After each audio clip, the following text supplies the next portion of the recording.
കൊണ്ടോട്ടി വൈദ്യരങ്ങാടിയിലെ ജോലി സ്ഥലത്തേക്ക് തിരിച്ചതാണ് ശോഭിത്. പക്ഷേ പിന്നീട് വീട്ടിൽ തിരികെ എത്തിയിട്ടില്ല. കോഴിക്കോട് പുതുക്കോട് സ്വദേശി ശോഭിത്തിനെ ഈ മാസം 2 മുതലാണ് കാണാതായത്. ഗെയിമിംഗ് ആപ്പുകൾ വഴി പണം നഷ്ടപ്പെട്ടതോടെ മനോവിഷമത്തിൽ വീട് വിട്ടതാകാമെന്നാണ് പോലീസ് പറയുന്നത്. അതിനിടെ ശോഭിത് കോഴിക്കോട് റെയിൽവേ സ്റ്റേഷനിലെത്തി ടിക്കറ്റ് എടുക്കുന്ന CCTV ദൃശ്യങ്ങൾ പുറത്തു വന്നിട്ടുണ്ട്.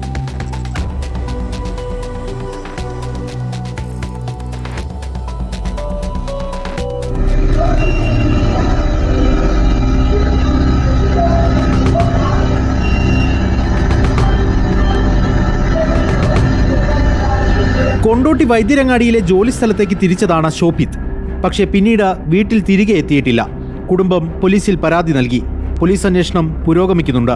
അതിനിടെ കോഴിക്കോട് റെയിൽവേ സ്റ്റേഷനിലെത്തി ശോഭിത ടിക്കറ്റ് എടുക്കുന്നതിന്റെ CCTV ദൃശ്യങ്ങൾ പുറത്തു വന്നു.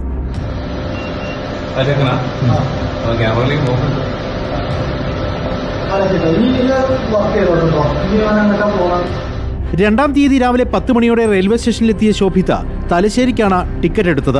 അക്കൗണ്ടിലുണ്ടായിരുന്ന 7500 രൂപ അന്നേ ദിവസം പിൻവലിച്ചതായും കണ്ടെത്തിയിട്ടുണ്ട്. ഗെയിമിന്റെ ചെറിയ അഡിഷൻ ഉണ്ടായിരുന്നു. ആ പണം വെച്ച് കളിക്കുന്ന ഒരു മൈലവൻ സർക്കിൾ പോലെയുള്ള ഗെയിമുകളായിരുന്നു. അപ്പൊ ഇതിൽ ഒരു 2 ലക്ഷത്തിനടുത്ത് പോയിട്ടുണ്ട് ക്യാഷ്. ഈ ഓൺലൈൻ ആപ്പുകളിൽ നിന്നും കുറച്ച് ക്യാഷ് വലിച്ചെടുത്തിരുന്നു. രണ്ടാമത്തെ തീയതി പോകുന്നതിന് മുന്നായിട്ട് കോളുകൾ വന്നിരുന്നു. അപ്പൊ എന്താന്ന് കൃത്യമായിട്ട് അതിന് അറിയില്ല. നന്നായിട്ട് പണം തീർന്നിട്ടുണ്ട്. അക്കൗണ്ട് പരിശോധിക്കുമ്പോൾ 0 ആണ് ബാലൻസ് കാണിക്കുന്നത്.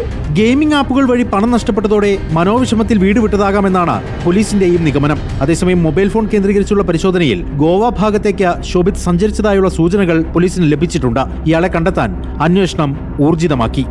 റിപ്പോർട്ടർ, കോഴിക്കോട്.